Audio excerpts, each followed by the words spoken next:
क्या आपने कभी सोचा है, एक साधारण से दिखने वाले संत के चरणों में दुनिया के सबसे बड़े उद्योगपति, वैज्ञानिक, नेता और करोड़ों लोग क्यों सिर झुकाते हैं? क्यों कहा जाता है कि अगर नीम करोली बाबा आपको बुला लें तो आपकी जिंदगी बदल सकती है? आखिर ऐसा क्या है उस कैंची धाम में जहां आने के बाद लोग खुद को पहले जैसा महसूस नहीं करते? क्या सच में बाबा आज भी अपने भक्तों की सुनते हैं? और आखिर क्यों मार्क जकरबर्ग से लेकर स्टीव जॉब तक इस स्थान से जुड़ते दिखाई देते हैं? आज हम जानेंगे कैंची धाम का इतिहास, नीम करोली बाबा का रहस्य, उनके चमत्कार, हनुमान जी से उनका संबंध और वह वजह जिसके कारण लाखों लोग आज भी उन्हें जीवित संत मानते हैं। वीडियो के अंत में मैं आपको एक ऐसी घटना बताऊंगा जिसे सुनकर शायद आपका नजरिया ही बदल जाए। नीम करोली बाबा का जन्म लगभग 1900 के आसपास उत्तर प्रदेश के अकबरपुर क्षेत्र में माना जाता है। उनका वास्तविक नाम था लक्ष्मण नारायण शर्मा। कहा जाता है कि बचपन से ही उनमें आध्यात्मिक झुकाव था। बहुत कम उम्र में उनका विवाह हो गया था, लेकिन संसार की मोह माया उन्हें कभी बांध नहीं सकी। युवा अवस्था में उन्होंने घर छोड़ दिया और साधना की राह पकड़ ली। देश के विभिन्न क्षेत्रों में भ्रमण करते हुए उन्होंने अनेक वर्षों तक तपस्या की। धीरे धीरे लोग उन्हें एक प्रसिद्ध संत के रूप में पहचानने लगे, लेकिन तब भी न कोई प्रचार, न कोई मंच, न कोई चमत्कारों की दुकान। बस एक कंबल, एक मुस्कान और हर किसी के लिए असीम प्रेम। कहा जाता है कि एक बार बाबा बिना टिकट ट्रेन में यात्रा कर रहे थे। टिकट चेकर ने उन्हें अगले स्टेशन पर उतार दिया। वह स्थान था नीम करोली गांव। जैसे ही बाबा ट्रेन से उतरे, ट्रेन आगे बढ़ ही नहीं पाई। इंजन सही था, पटरियां भी सही थीं, फिर भी ट्रेन रुकी रही। रेल कर्मचारियों ने बहुत प्रयास किया। फिर कुछ स्थानीय लोगों ने सुझाव दिया कि उस संत को वापस से ट्रेन में बैठाइए।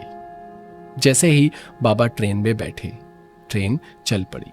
इस घटना के बाद लोग उन्हें नीम करोली बाबा कहने लगे। हालांकि इस घटना के विभिन्न संस्करण मिलते हैं, लेकिन भक्त इसे बाबा की दिव्य शक्ति का प्रमाण मानते हैं। उत्तराखंड के सुंदर पहाड़ों के बीच नैनीताल और अल्मोड़ा मार्ग पर स्थित है कैंची धाम। यह स्थान दो पहाड़ियों के बीच स्थित है, जो कैंची की तरह दिखाई देती है। इसी कारण इसका नाम पड़ा है कैंची धाम। सन 1964 में नीम करोली बाबा ने यहां आश्रम की स्थापना करवाई। तब शायद किसी ने यह नहीं सोचा होगा कि एक दिन यह स्थान विश्व भर में श्रद्धालुओं का केंद्र बन जाएगा। आज यहां हर वर्ष लाखों भक्त आते हैं। विशेषकर 15 जून का स्थापना दिवस विशाल मेले का रूप ले लेता है। नीम करोली बाबा को हनुमान जी का परम भक्त माना जाता है। उनके लगभग हर आश्रम में हनुमान जी का मंदिर अवश्य मिलेगा। भक्तों का मानना है कि बाबा स्वयं हनुमान जी की कृपा से सिद्ध थे। कई लोग तो उन्हें हनुमान जी का अंश अवतार तक मानते हैं। हालांकि बाबा ने स्वयं कभी ऐसा दावा नहीं किया।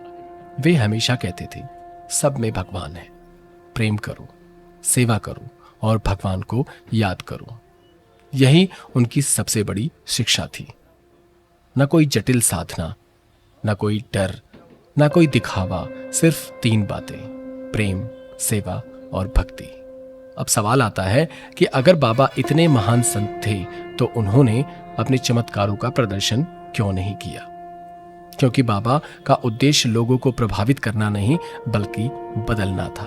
उनके जीवन से जुड़ी हजारों घटनाएं सुनाई देती हैं। कहा जाता है कि वे बिना बताए किसी की भी समस्या जान लेते थे।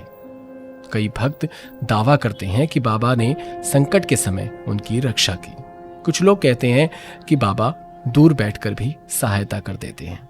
लेकिन सबसे खास बात यह है कि बाबा ने कभी अपने चमत्कारों का प्रचार नहीं किया। उन्होंने कभी भीड़ जुटाने की कोशिश नहीं की। उन्होंने कभी स्वयं को भगवान नहीं कहा। यही कारण है कि आज भी लोग उन्हें सच्चा संत मानते हैं। 1970 के दशक में स्टीव जॉब्स आध्यात्मिक खोज में भारत आए थे। कहा जाता है कि वे कैंची धाम पहुंचे, लेकिन तब तक बाबा महाप्रयाण कर चुके थे। फिर भी इस स्थान का प्रभाव उनके जीवन पर गहरा पड़ा।